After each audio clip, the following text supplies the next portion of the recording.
Alors, bonjour à tous, heureux de vous retrouver, chers amis, en ce début de semaine, lundi 10 février 2025, 9h55, heure du Québec. Merci à ceux qui sont abonnés, ceux qui ne sont pas faits là maintenant. Merci à ceux qui m'envoient des liens, des messages, toujours pertinents, intelligents et très appréciés. Merci à ceux qui vont commenter la vidéo. Dites-moi d'où vous regardez, écrasez le petit pouce en l'air et partagez la vidéo. Vous savez, on est dans une époque extraordinaire. Heureusement, hier, le Super Bowl a eu lieu et rien de tragique est arrivé, parce qu'on avait beaucoup d'appréhension, naturellement, en sachant que Donald Trump était le premier président en fonction à assister à un match du Super Bowl, et avec toute l'espèce d'anxiété qui règne autour des accidents d'avion récemment, même des attentats qui ont eu lieu en Nouvelle-Orléans le 1er janvier, et le fait que le ciel américain est submergé, inondé de drones de toutes sortes et d'ordres dont on est incapable d'expliquer la nature, les conflits actuels, la visite de Bibi la semaine dernière, Netanyahou, la proposition de Donald Trump de nettoyer la bande de Gaza pour en faire un endroit vivable pour les Palestiniens s'ils le veulent. Tout ça a fait en sorte qu'il avait mis aussi une pression énorme sur l'Iran la semaine dernière, laissait présager peut-être des actions dramatiques qui ne sont pas arrivées, heureusement.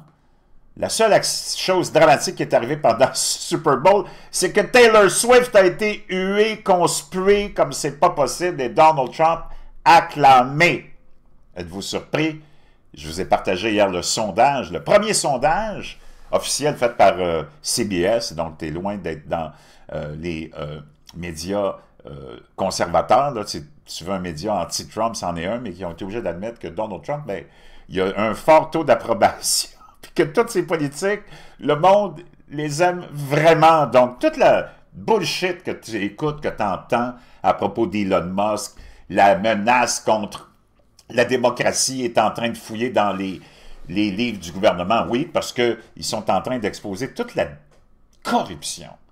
Et c'est fascinant de voir les Québécois, les Canadiens et les Européens probablement se laisser manipuler par les médias avec ces nouvelles-là pour se faire détourner l'attention sur Donald Trump et la guerre commerciale qui a été mise de côté par Trump parce que le Canada et le Mexique ont accepté de contrôler leurs frontières. C'est hallucinant de voir les Québécois tellement naïfs, tellement conformistes. On est les gens les plus taxés au monde, OK, par nos gouvernements locaux, qui nous fouillent dans nos poches sans nous demander quoi que ce soit, puis cet argent-là est dépensé en folie, moi ça fait des années que je le dis, puis en corruption, de toutes sortes, dans les cônes oranges, dans les constructions de toutes sortes, par les investissements gouvernementaux qui n'ont pas à exister, dans toutes sortes de programmes bidons, par l'embauche de millions de fonctionnaires qui servent à rien, par l'aide internationale qui est un scam énorme. Puis tout ça est exposé par Trump, puis tous les médias. La seule chose qu'ils ont en tête, c'est de protéger le système, puis de démoniser Donald Trump, puis les Québécois sont tellement naïfs qu'ils embarquent là-dedans. C'est complètement hallucinant. Moi, j'en reviens pas comment on est des navets. Des gros jambons fumés à l'érable. Si tu es d'accord avec moi, tape-moi 47. Je vais aller te montrer, d'abord, c'est trop bon, je pense que je l'ai partagé, bouge pas. Taylor Swift qui se fait huer et Donald Trump qui se fait acclamer hier au Super Bowl. Alors, on y va. En haut, vous allez voir de l'écran, c'est Taylor Swift. On la montre à l'écran et vous allez voir la réaction des gens. Quand on la montre, elle se fait huer comme c'est pas possible. Moi, j'ai vu une vidéo qui est passée sur TikTok qui montrait que le président Trump se faisait huer, c'était un montage. Faites attention au montage, OK? Ça, c'était de la bullshit. D'abord, tu es en Louisiane, c'est un État républicain. Donc, there's no way. Il n'y a pas une façon que tu peux imaginer que Donald Trump se fasse huer en Louisiane, OK? Premièrement. Puis deuxièmement, c'était un montage. Tu sais qu'avec l'intelligence artificielle, tu peux faire ce que tu veux. Là, ça vient de Fox News. Puis Fox, c'est eux qui ont les droits de diffusion du Super Bowl. Si tu veux voir le Super Bowl, il faut que tu passes par Fox, OK? Donc, ça vient de Fox, et tu vas voir les deux réactions. Taylor Swift. Et même elle est surprise de se faire huer comme ça. Et Donald Trump.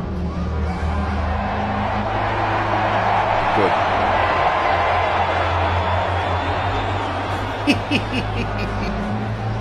On le remet. Là, il montre Taylor Swift. Écoute les huées.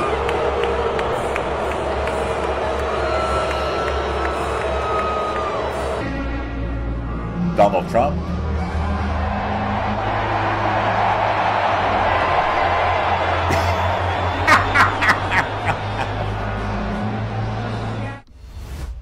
La source, c'est Fox News, OK? Donc, c'est pas un montage, ça, là. Puis ceux qui ont vu le Super Bowl, ils peuvent confirmer ça.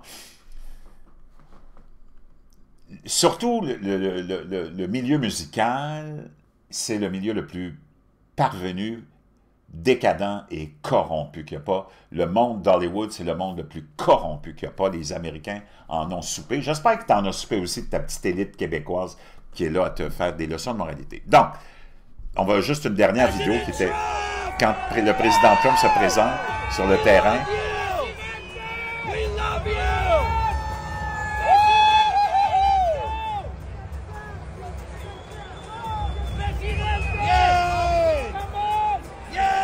Ça, c'est quand il est parti.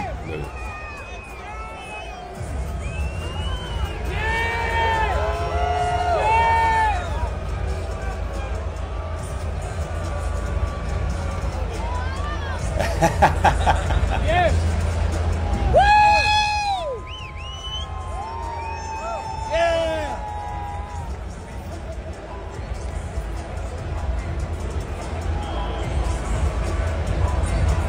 Come on!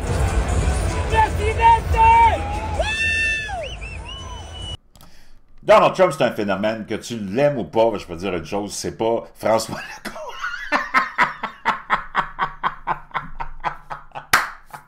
Quelle bande de bouffons! François Legault, Justin Trudeau, là t'as Mark Carney de la banque, de la banque, imagine-toi, de la banque de l'Angleterre qui va être le premier ministre du Canada. Puis nous autres, on accepterait ça. Wow! Imagine, Emmanuel Macron, penses-tu qu'il y aurait un accueil comme ça? C'est des bouffons, des porteurs de savon. Sais-tu quoi? Tous ces gens-là, c'est les marionnettes. Ce sont les marionnettes du complexe industriel. Tu sais que c'est le complexe industriel qui contrôle toute la planète, OK? Le complexe industriel, c'est lui qui a pris le contrôle avec la révolution industrielle. Naturellement, c'était toutes les richesses des royaumes puis des dirigeants de l'époque en Europe et aux États-Unis qui ont pris et qui ont créé la révolution industrielle. C'est eux autres qui sont derrière tout le système dans lequel on vit. Par exemple, ils ont construit la voiture, ils ont inventé la voiture, puis soudainement, ils ont trouvé le pétrole pour aller avec. Donc, ils te vendent deux choses à la fois, ils te rendent esclave de deux choses à la fois, puis après ça, ils t'ont mis la voiture avec la batterie électrique. Alors que toute la technologie pour faire fonctionner une voiture à la vapeur ou à l'eau existe, mais ça, tu ne l'auras jamais, parce que le complexe industriel, il est là pour faire de l'argent, lui. OK? Puis il n'y a pas un gouvernement qui va obliger les constructeurs à mettre sur le marché une voiture qui va utiliser seulement l'eau. Comprends-tu? Parce qu'ils ne veulent pas sauver la planète, puis ils ne veulent pas t'aider. Les autres sont là pour te garder prisonnier parce que tout le système est basé sur le contrôle de la population et l'exploitation de la population dans un système fictif qu'on a établi et qui est basé sur l'argent qu'on imprime à gogo autant que tu veux pour l'élite. C'est hallucinant. Et tu pourras avoir tout ça, mais ces gens-là, ils ne te le donneront jamais parce qu'ils sont là pour faire de l'argent. La seule façon que tu peux transformer ça, changer ça, c'est de prendre ton téléphone, appeler les constructeurs automobiles, parce qu'ils appartiennent à l'élite, c'est le complexe industriel, puis dire « Hey, mes espèces de corrompus, qu'est-ce que vous attendez pour mettre la voiture à l'eau, à la vapeur, ou peu importe, sur le marché? » Mais ça, c'est comme du n'importe quoi, ça, il y a peu de chances que ça arrive. Pendant ce temps-là, la nouvelle que je voulais vous partager, c'est celle-ci. Parce qu'on a beaucoup de nouvelles. J'ai beaucoup de nouvelles à vous partager. Écrasez le petit pouce en l'air, partagez la vidéo, dites-moi de vous regarder.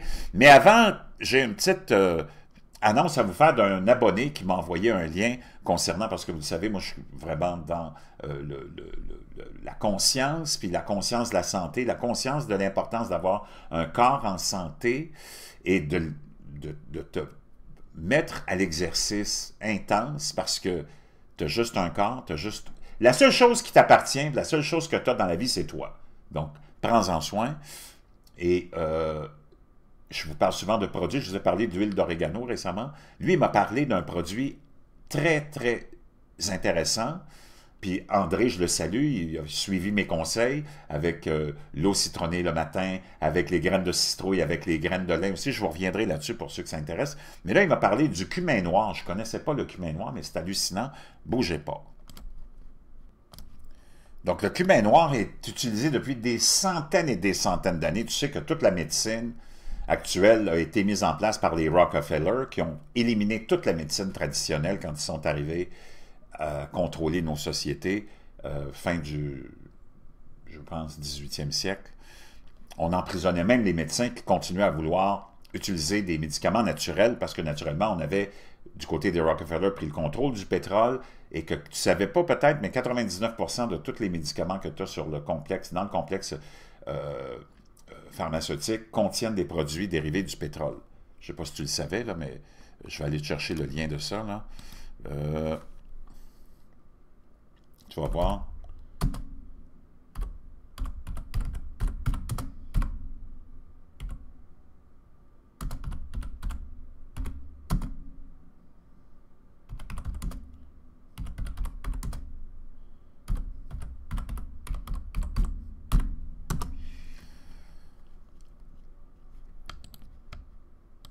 Tu peux faire, il y a plein de... Tu peux trouver tous les liens là-dedans. Donc... environ 3% de la production pétrolière est utilisée pour la fabrication de produits pharmaceutiques, mais près de 99% des matières premières et des réactifs pharmaceutiques sont dérivés des pétrochimiques. Aïe, aïe, je ne sais pas si tu le sais, là, mais pas vraiment bon pour ta santé, mais tu comprends pourquoi c'est comme ça, parce que les Rockefeller c'est eux autres qui ont, étonnamment, découvert le pétrole et pris le contrôle avec Standard Oil. Donc, les graines de cumin noir prises par voie orale associées peuvent aider à améliorer la respiration sifflante, la toux et d'autres problèmes respiratoires. Le cumin noir contient de la vitamine C, qui est un antioxydant. Les composés spéciaux qu'il contient aident à réduire l'enflure. Il renforce l'effet sur le système immunitaire, ce qui peut aider à réduire les risques de cancer. Ces graines sont utilisées depuis des milliers d'années pour fabriquer des médicaments. La graine noire pourrait avoir des effets sur l'organisme qui aident à renforcer le système immunitaire, à lutter contre le cancer, à prévenir aussi, même la grossesse, ça je ne comprends pas vraiment, mais en tout cas, à réduire, ça pourrait être une alternative peut-être aux pilules, là, à réduire les gonflements et à atténuer les réactions allergiques en agissant comme un antihistaminique. Donc, les graines de cumin noir, donc moi je vais me procurer ça. Et il y a plusieurs, naturellement, les façons de les acheter les moins chères, c'est d'aller sur Amazon. Et tu en as plusieurs versions. Il y a différentes variétés. Mais tu peux voir ici, d'après moi, celui-là, ça a l'air d'être assez intéressant. Mais tu peux l'avoir soit moulu ou soit en graines, ou toi le moudre toi-même. Moi, je préférerais plutôt l'avoir déjà moulu. Donc, j'imagine que ça peut être un produit très intéressant.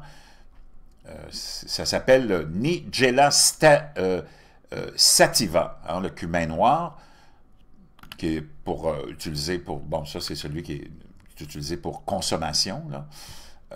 Donc, tu as quand même une belle quantité pour le prix. Je vais vous laisser le lien de ça dans la boîte de description. Pendant ce temps-là, chers amis, c'est complètement hallucinant, l'Inde accuse des universités canadiennes de collaborer à un stratagème de trafic humain. Les autorités indiennes ont indiqué jeudi, ça on est au 26 décembre 2024, il n'y a pas longtemps, qu'elles enquêtaient sur des liens présumés entre des dizaines de collèges et des universités du Canada et deux entités de Mumbai accusées d'avoir permis à de faux étudiants de traverser illégalement la frontière entre le Canada et les États-Unis. Des recherches menées dans plusieurs villes indiennes ont révélé des preuves incriminantes de trafic d'êtres humains, est-il expliqué dans un communiqué de presse publié par la direction de l'application de la loi de l'Inde. Moi, je veux savoir pourquoi on est obligé... Ça a été publié par Radio-Canada le 26 décembre. Moi, je veux savoir comment on a un complexe médiatique qui nous coûte des milliards de dollars, parce qu'on le finance avec notre argent, puis ça appartient à l'élite. Comment ça fait qu'on a un complexe médiatique si supposément efficace, puis qu'on est obligé d'apprendre de l'Inde que ça existe au Canada? Moi, je comprends rien, là. Je ne sais pas si tu es capable de m'expliquer ça, toi. Des recherches menées dans plusieurs villes indiennes ont révélé des preuves incriminantes de trafic d'êtres humains, est-il expliqué dans un communiqué de presse publié mardi par la direction de l'application de la loi de l'Inde. Ces entités organiseraient l'admission de personnes dans des universités canadiennes, ce qui aiderait à obtenir des permis d'études. Une fois que les individus ou les étudiants atteignent le Canada, au lieu de rejoindre l'université, ils traversent légalement la frontière entre les États-Unis et le Canada et ne rejoignent jamais d'université au Canada. Ah! Est-il écrit dans le communiqué. Donc, s'ils ne viennent pas, les universités auraient dû savoir ça, ou c'est parce qu'elles font de l'argent avec ça. Environ 112 collèges basés au Canada ont conclu un accord avec une entité. Ah! Tandis que plus de 150 collèges l'ont fait avec une entité avance la direction de l'application de la loi sans préciser de quel établissement il s'agit. Oh. Moi, je veux savoir comment ça fait qu'il n'y a pas un journaliste qui est sur ces histoires-là au Canada. Tu en as plein, supposément, de journalistes de ton complexe médiatique, puis ils sont tous grassement payés, mais ils sont tous là à se gratter les fesses, puis à se sentir les doigts, puis à faire de la propagande, de la désinformation, puis à te mentir à longueur de journée. Les autorités font savoir qu'elles ont procédé à des fouilles dans 8 endroits la semaine dernière à Mumbai, dans un état du Maharashtra, mais aussi à whatever, je ne te le prononcerai pas, là, je ne veux pas avoir l'air d'un idiot. Là. Les recherches auraient permis de découvrir qu'environ 35 000 étudiants ont été orientés dans ces activités vers divers collèges et universités situés hors de l'Inde chaque année. D'après le communiqué, le réseau compterait environ 1700 agents au Gujarat et environ 3500 dans toute l'Inde, dont 800 seraient actifs. Ces allégations n'ont pas été vérifiées devant un tribunal. Le gouvernement fédéral, la Gendarmerie royale et le Haut-Commissariat indien à Ottawa et plusieurs responsables de l'université canadienne n'ont pas immédiatement répondu aux demandes de commenter ces allégations, sûrement parce qu'ils sont trop préoccupés à espionner les citoyens canadiens, hein, la GRC puis toutes les autres, à savoir si on est de droite ou de gauche, à savoir si on a la foi, à savoir si on va dans des églises, à savoir si on critique Justin Trudeau, puis tous nos corrompus, puis nos médias corrompus. Hein? L'ambassade des États-Unis a déclaré jeudi qu'elle n'avait aucun commentaire à faire non plus. Les autorités indiennes affirment avoir lancé des enquêtes après que Jagdish Patel, 39 ans, a été retrouvé mort de froid avec sa femme et ses 2 enfants près de la frontière entre le Manitoba et les États-Unis le 19 janvier 2022.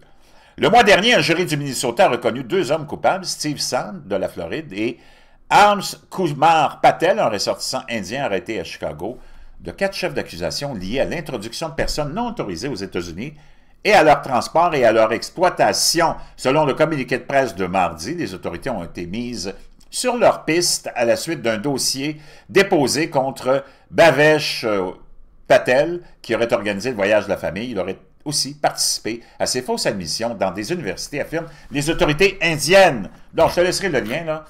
C'est complètement hallucinant, cette histoire-là. Moi, je veux savoir comment ça fait qu'on est obligé d'apprendre de l'Inde, supposément un pays sous-développé, que ce système de fraude-là existe, puis de trafic humain existe.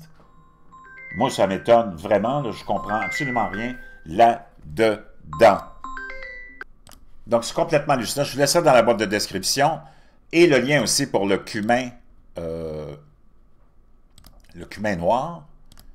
Et on se retrouve, j'ai plein de choses à vous partager aujourd'hui. Vous allez avoir la tête qui spinne, je vous préviens.